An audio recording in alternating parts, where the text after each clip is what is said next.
Sekarang kita pindah ke Ustadz Tengku Zulkarnain yang lagi di Medan. Assalamualaikum Ustadz. Warahmatullahi wabarakatuh. Bang Karni. Assalamualaikum. Waalaikumsalam warahmatullahi wabarakatuh. Assalamualaikum. Ustadz, udah ngikutin atau belum diskusi kami dari tadi? Awal mengikuti insya Allah.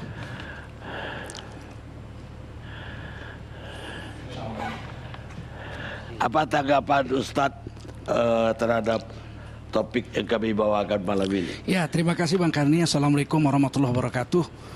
Hamdan wa syukran lillah wa salatan wa salaman ala rasulillah wa ala alihi wa sahbihi wa mawalah. Bicara tentang ideologi, kami sangat yakin bahwa ideologi itu tidak mungkin mati. Ideologi itu pasti akan hidup terus. Apalagi di dalam Quran dan hadis memang diceritakan begitu.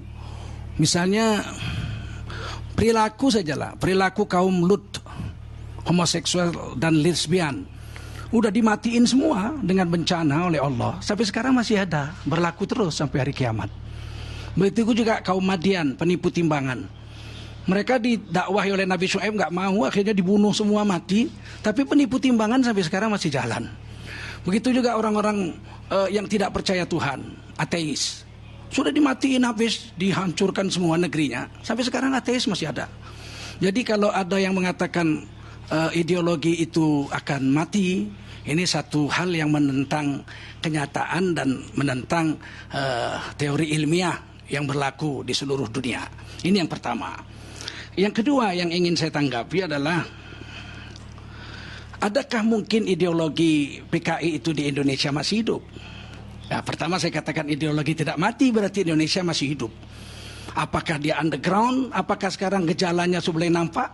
Saya melihat sekarang ini gejalanya sudah mulai nampak. Nah, kenapa? Karena saya menilai pemerintah sekarang ini mirip pemerintahan Bung Karno. Memberi angin kepada PKI-PKI komunis-komunis ini. Bung Karno misalnya dari tahun 1926 telah menulis di majalah Pemuda bahwa komponen bangsa ini 3. Nasionalis, komponen kedua adalah religius, agamis, yang ketiga adalah komponen bangsa ini adalah komunis. Ini keyakinan Bung Karno, dan tulisan beliau itu akhirnya diambil dalam buku beliau lagi yang namanya Di Bawah Bendera Revolusi. Bung Karno sangat yakin ini 3 komponen ini. Nah, oleh karena itu ketika kemudian Bung Karno berkuasa pada tahun 1948, Perdana Menterinya Muhammad Hatta, ini komunis memberontak kedua kali sejak tahun 1926 zaman Belanda, kemudian setelah merdeka tahun 48 pimpinan Musso. Nah, afiliasinya tidak ke Cina, afiliasinya ke Soviet waktu itu. 3 tahun baru Indonesia merdeka, kita baru mau menghadapi agresi Belanda. Musso memproklamasikan Republik Rusia Raya, menikam kita dari belakang. Dan kemudian dibasmi habis, mati itu orang-orangnya. Ada sebagian melarikan diri ke luar negeri, ke Soviet atau kemana. Tetapi kemudian matikah ideologi komunis itu? Tidak mati ideologi itu. Hidup lagi, terus hidup saja di bawah-bawah. Pada tahun 1952, datanglah anak-anak muda komunis, DNID, Nyoto dan lain-lain ini datang jumpa Bung Karno di Pegangsaan Timur 56. Sebuah rumah yang dihadiahkan oleh seorang tokoh Islam, Faraj Martak namanya. Karena Bung Karno nggak punya rumah, beliau miskin karena banyak masuk penjara, ditahan sana sini, nggak bisa cari duit. Padahal beliau insinyur, arsitek beliau, tapi nggak bisa cari makan, akhirnya nggak punya rumah. Dihadiahkan oleh Faraj Martak rumah yang dipakai oleh beliau sampai beliau jadi presiden. Nah kemudian malam itu diterimalah ini DNID dan kawan-kawan ngobrol. Bung Karno berubah. Kenapa? Karena memang dasar pemikiran Bung Karno itu komponen bangsa itu harus nasionalis, agamis, religius, dan yang ketiga adalah komunis. Akhirnya apa yang terjadi? Ini komunis ini diterima lagi oleh Bung Karno setelah memberontak tahun 48, 52 diterima, 55 pemilu, PKI baru itu, DNID dan kawan-kawan yang afiliasinya udah berubah ke Cina, bukan lagi ke Soviet. Masuk dalam pemilu pemenang 4. Pemenang pertama PNI 58 kursi konstituante, pemenang kedua adalah Majelis Syuro Muslimin Indonesia Masyumi 58 kursi konstituante. Yang ketiga adalah Partai Nahdlatul Ulama, Partai NU 30 kursi agama. Dan yang keempat adalah Komunis pimpinan Aidit 28 kursi konstituante. Kemudian Bung Karno memasukkan mereka ke dalam kabinet. Ini pengkhianat bangsa tahun 48 ini. Dimasukkan oleh Bung Karno sebagai menteri dan menyebabkan Dr. Andes Muhammad Hatta almarhum menarik diri jadi wakil presiden. Nggak mau. Hatta tidak mau kerjasama dengan komunis ini. Beliau lebih memilih menjadi seorang dosen di UGM. Jadilah Presiden Bung Karno ini presiden seumur sendiri tanpa wakil. Nah, setelah pemilu 55, 4 tahun konstituante tidak menghasilkan undang-undang yang baru untuk menggantikan UUD 45. Akhirnya Bung Karno mengeluarkan dekret presiden 5 Juli 1959 membubarkan konstituante. Akhirnya Bung Karno jadi presiden tanpa MPR, tanpa konstituante, tanpa wakil presiden. Tahun 1960 Bung Karno membuat lagi idenya yang ditulis tahun 26 itu. Di majalah Pemuda, nasionalis agama komunis. Dijadikan lagi itu. Diangkat lagi 3 komponen menurut Bung Karno nih, komunis yang sudah memberontak tahun 48 itu. Nah, hasilnya apa? Masyumi menarik diri, pemenang pemilu loh, 58 kursi, tidak mau bergabung dengan komunis ateis ini. Menolak. Bung Karno jalan dengan nasakomnya itu 3. Nasionalisnya PNI pimpinan beliau sendiri, agamanya adalah Partai NU, dan komunisnya DNID punya PKI. Hasilnya kemudian tahun 1960 Bung Karno membubarkan Masyumi karena menolak nasakom ini, nggak mau kerjasama dengan PKI ini, si pemberontak ini. Nah, apa yang terjadi? Kemudian Bung Karno memenjarakan seluruh rekan-rekan seperjuangannya. Ini kan fakta sejarah. Siapa yang dipenjarakan? Yang menolak PKI. Muhammad Rum, 4 tahun 4 bulan. Ini kan ahli negosiasi kita. Perjanjian Renville, perjanjian Meja Bunda. Dipenjara 4 tahun 4 bulan tanpa pengadilan sama sekali. Muhammad Nasir, ini ketua Masyumi ini. Perdana Menteri Indonesia yang menyatukan mosi integral sehingga Republik Indonesia Serikat berubah menjadi NKRI kembali. Dipenjara juga tanpa pengadilan. Kemudian Sekjen Masyumi Muhammad Saad, Syekh Muhammad Saad dimasukkan penjara juga oleh Bung Karno. Kenapa? Karena menolak Masyumi. Nggak usah kita mengelak sana sini. Di Medan Syekh Arsyad Talib Lubis, itu ulama besar kami di sini, salah satu pendiri Al-Wasliyah, dipenjara juga. Buya Hamka 2 tahun lebih sampai minum kencing. Menurut paman guru saya, adik sepupuan Buya Hamka, tinggal di rumah bapak saya 3 tahun, mengazankan saya waktu lahir. Beliau yang cerita Buya Hamka di penjara zaman Bung Karno itu sempat minum kencing. Apa salahnya Buya Hamka? Imperialis? Kapitalis? Bukan. Karena beliau menolak PKI, menolak komunis. Kemudian Tan Malaka keluar dari PKI, padahal beliau pendiri. Membuat partai baru namanya Partai Musyawarah Rakyat Banyak. Bersama Adam Malik, bersama Khairul Soleh. Khairul Soleh ini orang yang menculik Bung Karno ke Rengas Dengklok agar membuat teks proklamasi dan memerdekakan Indonesia. Ini 3 orang ini mendirikan Partai Musyawarah Rakyat Banyak, Partai Murba. Kemudian disuntik oleh komunis ini, Bung Karno membekukan Murba. Untuk kemudian tahun 1964 Murba dibubarkan oleh Bung Karno. Gerak HMI juga diminta dibubarkan. Kenapa? Nggak ada salah apa-apa. Bukan mereka tidak Pancasilais, karena menolak PKI. Ini yang menjadi keanehan. Bung Karno itu kok dari 48 membasmi PKI itu beliau diam, setuju. Kok tiba-tiba balik lagi? Karena memang pemikiran Bung Karno, komunis tidak boleh hilang dari komponen bangsa ini. Nah, pada tahun 1965 komunis memberontak nih di NID. Membunuhi jenderal-jenderal, kiai-kiai dibunuhi. Kawannya satu koalisi. Nasionalis PNI, Partai NU sebagai agamanya, PKI sebagai partai komunis, Nasakom bersatu sejak tahun 60. Tahun 65 yang paling banyak dibunuh kiai daripada NU sendiri, kawannya satu koalisi. Jadi kalau Ibu Sukmawati tadi mengatakan komunis itu bangkit di Rusia melawan proletar, melawan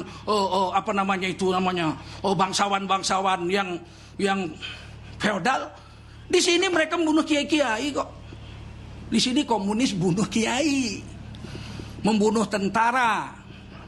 Yang kemudian sangat mengecewakan adalah sekarang ini, pemerintah sekarang ini, tadi Pak Profesor Mahfud MD mengatakan bahwa pemerintah itu nggak campur-campur lah.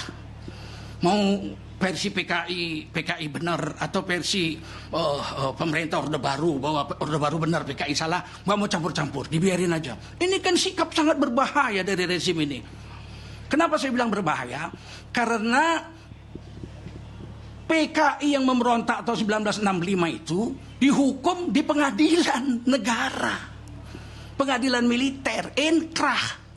Subandrio, Sam Kamaruzzaman, ini gembong-gembong PKI ini inkrah di pengadilan. Pengadilan bukan pengadilan Soviet, bukan pengadilan Cina, bukan pengadilan Arab Saudi. Pengadilan Negara Kesatuan Republik Indonesia. Kalau mengatakan kemudian PKI itu ya biar aja, mau betul, mau salah, kan berarti menampar wajah sendiri. Ini Mahfud MD dan rezim-rezim yang sekarang ini menampar wajah sendiri. Kenapa? Karena keputusan pengadilannya dikangkanginya sendiri. Atau kalau bisa diadili baru. Kalau boleh, kan nggak boleh. Sudah inkrah kok. Di pengadilan. Gembong-gembong komunis ini memberontak. Beda dengan Bung Karno tahun 46, 48. Komunis itu dibunuh aja, nggak di pengadilan. Musso dibunuh. Yang lain-lain dibunuh. Amir Saripudin dibunuh. Nggak ada pengadilan. Kalau Pak Harto di pengadilan. Nah ini yang harus diluruskan. Sangat berbahaya membiarkan ini terus. Suka hati aja. Mau rakyat percaya atau tidak. Seharusnya pemerintah sekarang ini, ketika ada di medsos tulisan-tulisan mengatakan, saya baru baca itu, PKI memberontak tahun 65 ada rekayasa Soeharto. Itu harusnya pemerintah ini menangkap orang itu. Anda menentang inkrahnya pasal perkara pidananya PKI di pengadilan militer. Menentang pengadilan Anda, tangkap dong, jangan dibiarin.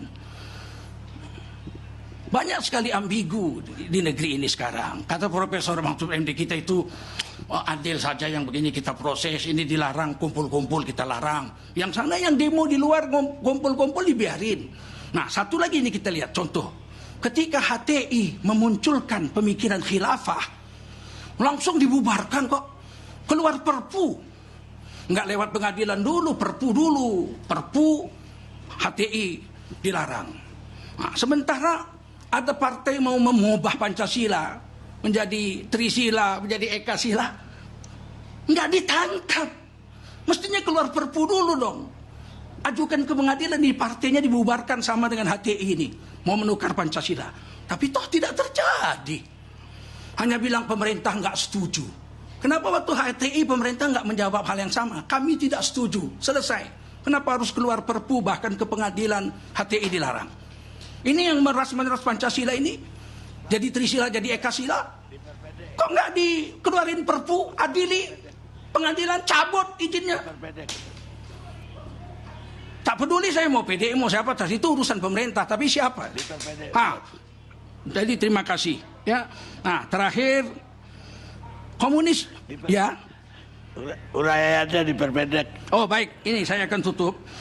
Uraian Ustadz diperpendek. Baik, saya perpendek. Udah habis. Komunisme, Bapak Ibu, di mana-mana biadab. Di Rusia bunuh jutaan orang, puluhan juta. Di Cina bunuh puluhan juta.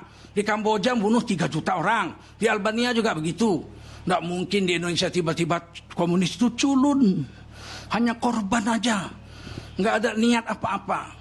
Tidak mungkin komunis itu Pancasilais. Karena mereka tidak menerima agama. Dan Pancasila itu sila pertama adalah ketuhanan yang Maha Esa. Yang sekarang baru mau ditukar menjadi ketuhanan berkebudayaan. Kalau ketuhanan yang berkebudayaan, komunis pasti menerima Pancasila yang berketuhanan kebudayaan.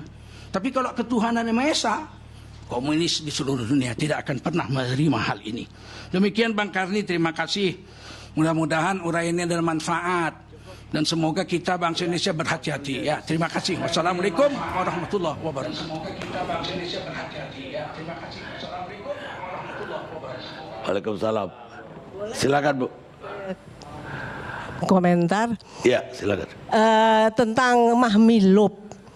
Yang membuat Mahmilub itu adalah Presiden Soekarno. Karena apa? Karena dinilai dengan kabinetnya bahwa yang bergerak atau beraksi menjadi penculik dan pembunuh para jenderal adalah militer. Bukan orang-orang komunis. Nonton aja filmnya berulang kali kan. Kita lihat yang menjadi penculik-penculik dan pembunuh adalah militer. Dan militer itu kalau kita pelajari Kodam Jaya. Ini pelakunya.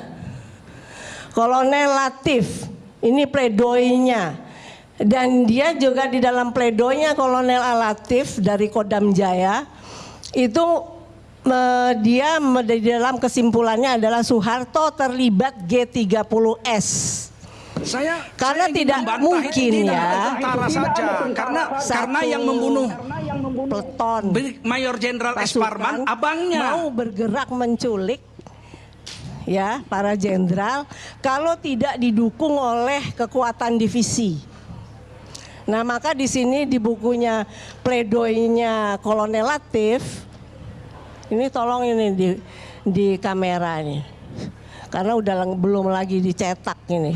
Tapi disinilah kunci dari pelaku mengakui bahwa Soeharto adalah pelaku G30S yang mana berseteru bersaing dengan kelompok Pak Yani dan kawan-kawan.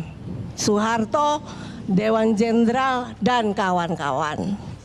Jadi itulah yang terjadi kudeta yang sangat tragis di tahun 65. Ini pelaku loh.